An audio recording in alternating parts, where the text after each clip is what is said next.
Salut à tous, c'est Alexandra de la boutique d'astronomie et Nastros à Strasbourg. Il y a quelques semaines, quelqu'un m'a demandé si j'allais refaire un petit tour des articles que je pouvais proposer dans ma boutique pour Noël, puisque la fin d'année approche à grands pas déjà. Et je me suis dit, pourquoi pas, j'avais hésité, mais je me suis dit que c'était peut-être l'occasion. Alors la plupart des choses de ma boutique sont encore là depuis l'année dernière, mais il peut y avoir des petites nouveautés. Alors, pour rester dans les grands classiques pour Noël, qu'est-ce que je pourrais conseiller? Eh bien, tout d'abord, bien sûr, la carte tournante, un grand classique. J'avais fait une vidéo dessus, donc n'hésitez pas à aller la voir. Pour moi, ça fait vraiment partie des cadeaux incontournables.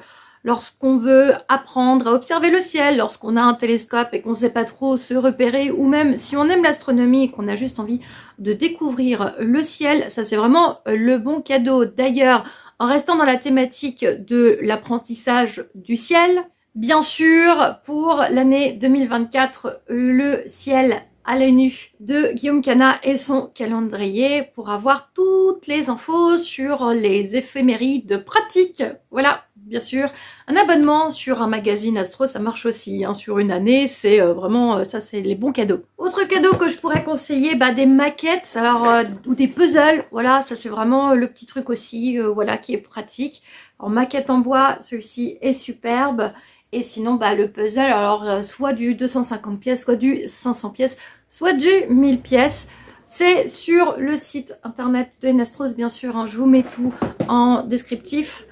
Donc n'hésitez pas, voilà, ça fait aussi partie des petites choses. Si vous connaissez quelqu'un qui aime l'astronomie, qui est un petit peu touche à tout, et qui aime bien un petit peu bricoler et faire des petites choses, il y a plein de maquettes. Alors, après dans mon magasin, j'ai une grosse partie de la pop culture. Regardez, hop, est-ce que c'est dans le sens? C'est dans l'autre sens.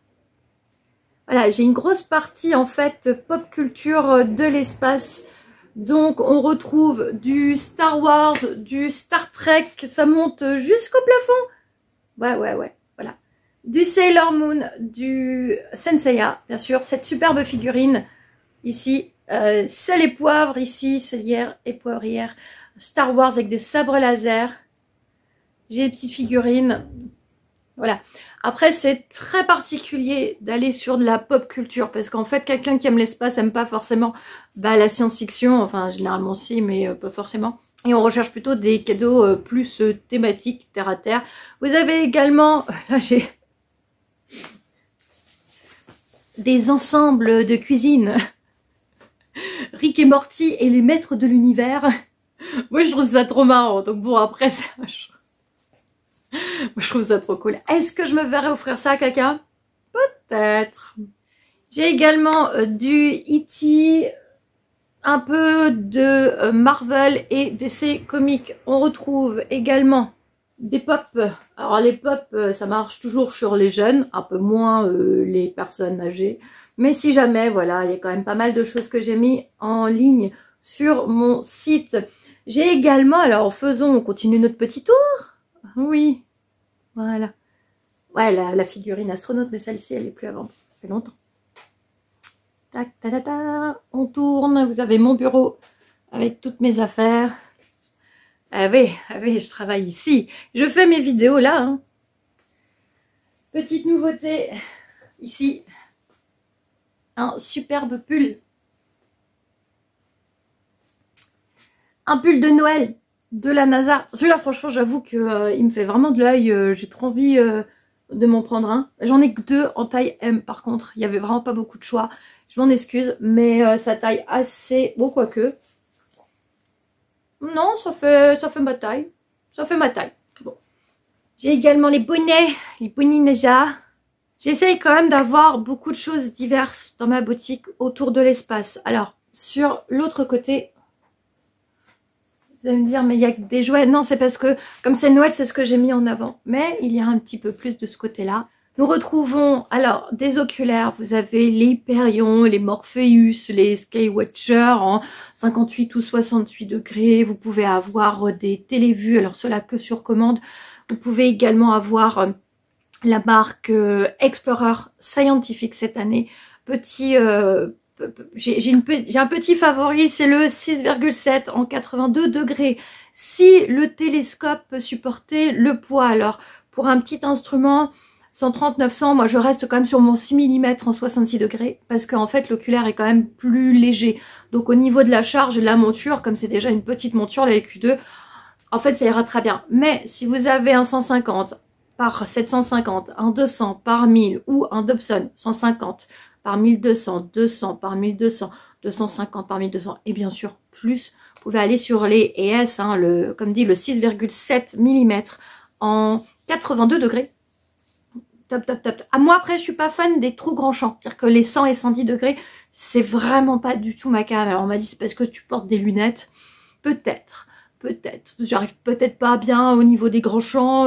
Moi, franchement, c'est juste que je les ai essayés. Et sur le coup, je préfère rester sur des tranches entre 70 et 80, 66. Hein. On est d'accord, 70, 66. Donc, 65 et 85 degrés. Je trouve que c'est pas trop mal d'avoir des champs d'observation comme cela. Et 6,7, ça fait quand même plutôt bien le taf sur des diamètres qui peuvent être déjà assez importants. Si vous avez une lunette astronomique, pareil, ça passera. Si vous avez une grosse, une 100, une 120, si elles sont en plus en ED, en quadruplet, là c'est vraiment, si vous avez vraiment une très bonne optique, là c'est encore meilleur. Qu'est-ce que je vais avoir? Des météorites? Mais oui, bien sûr, hein, voilà, tout mon site est à jour sur les météorites. J'ai des tirelires Senseiya, je vais avoir Buki qui a fourni un petit peu plus d'articles cette année dans la rubrique de l'espace. Donc on retrouve des petites choses, donc toujours le projecteur, toujours le globe terrestre et céleste, mais on a aussi du coup le globe lumineux qui montre la pollution lumineuse, ça c'est super intéressant. On va avoir des fusées, des petits trucs vraiment pas chers, des trucs phosphorescents comme d'habitude, le petit projecteur, ça c'est vraiment cool. Donc Buki pareil, je vous mets tout en lien, c'est vraiment trop bien. J'ai également des petites figurines, alors voilà, des petites figurines sur la lune. Il y en a d'autres là qui vont arriver parce qu'en fait c'est vraiment des petits produits comme ça qui partent bien parce que souvent les gens n'ont pas d'idée pour les achats, donc les figurines en fait étonnamment ça passe toujours. En restant, alors celles-là elles sont pas placées avec les maquettes, mais les maquettes Metal Earth, alors ça c'est de la minutie, hein. J'en avais offert une pour l'anniversaire d'Astronico l'année dernière, il y a 2 ans, voilà, il l'avait fait en live sur Twitch. Et sinon vous pouvez également offrir hein, des petites tasses avec les signes du zodiaque. Je me souviens que quand j'étais plus jeune, j'avais acheté une tasse Sagittaire, parce que c'était mon anniversaire cette semaine. Et en fait, elle est chez mes parents et je l'utilise à chaque fois que je vais chez mes parents pour le café ou pour le thé. C'est ma tasse. Voilà, c'est ma tasse Sagittaire. J'en démords pas. J'adore cette tasse. Ça doit faire... Attends, j'ai 35, ça doit faire... Ouais, j'ai dû l'avoir à 13 ou 14 ans. Donc ça doit faire presque 20 ans. 20 ans? Ah ouais, 20 ans. Ah ouais, mais ça me fait... Ça me rajeunit pas tout ça.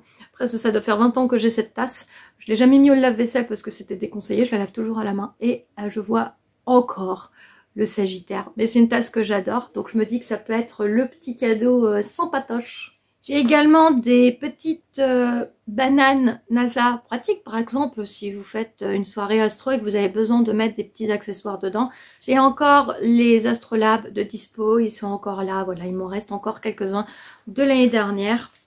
Je fais également toujours les bijoux météorites, pareil, je vous mettrai en lien en dessous le descriptif. Vous pouvez également acheter des petites étoiles faites par ma maman. Voilà, ma maman, elle a fait ça. Voilà, elle les a crochetées, elle les a solidifiées dans de l'eau sucrée. Et je trouve ça trop mignon. Et du coup, j'en ai mis dans mon sapin de Noël, ça fait trop joli. Elle est trop bien, ma maman, elle fait des trop jolies choses. Voilà, et donc pareil, ça c'est sur mon site. Il y a également les posters, il y a des carnets, il y a plein de choses. Donc n'hésitez pas à aller faire un petit tour. Et bien sûr, les télescopes, c'est pour Noël. Mais généralement, les budgets sont un petit peu plus conséquents, quoi. Enfin, quoique, parce que quand je vois que j'ai une figurine... regardez là-haut. Ah, celle-là, là. Oh, celle-là. Voilà. Ah, du coup, vous voyez le parapluie aussi. Voilà. Celle-là. Elle est très chère. Elle peut être plus cher qu'un télescope ou à peu près sur un très bon budget. Donc c'est vrai que j'ai quelques figurines collector. Un télescope, ça fait toujours plaisir. Vous avez ma rubrique des conseils. Vous savez que le premier que je conseille, c'est le 130-900 sur monture équatoriale. 2, ça reste un télescope d'initiation qui est très bien. En tout cas, moi je vois, je suis passée, donc c'est le premier avec lequel moi j'ai commencé. Je suis passée à plus gros, je suis passée à plus gros et je suis revenue sur le 130-900 sur équatorial 2. Alors, certains vont dire, oui, mais la monture, elle est un peu légère, c'est pas très stable. De l'autre côté, c'est ce qui fait son avantage, elle est un petit peu moins lourde. Et du fait qu'elle soit moins lourde, bah, elle est un petit peu plus facile à transporter. Après, je trouve que 130, ça fait vraiment bien le boulot pour faire déjà pas mal d'astres. Après, effectivement, je vois bien qu'il y a certaines personnes, la monture équatoriale, ça les bute un petit peu. Donc l'azimutal, pourquoi pas. Vous avez maintenant, depuis l'année dernière, la disponibilité de la lunette 90-900 sur AZ3, hein, qui est également disponible sur équatorial 2, mais on l'a aussi sur AZ3 maintenant. Donc voilà, ça peut être l'un ou l'autre selon les personnes, ce qui favorise soit la mise en place facile, soit le suivi sur la monture équatoriale. Donc voilà, après vous avez, j'ai fait plein de vidéos pour expliquer tout ça, donc n'hésitez pas à aller voir. Et bien écoutez, je vous remercie d'avoir fait ce petit tour de la boutique avec moi. Je vous souhaite de faire de très belles observations. N'hésitez pas à vous abonner pour soutenir mon travail. Vous pouvez également me suivre sur les réseaux sociaux. Il y a le Facebook Enastros et Instagram enastros.fr. Moi je vous dis à la prochaine. Salut!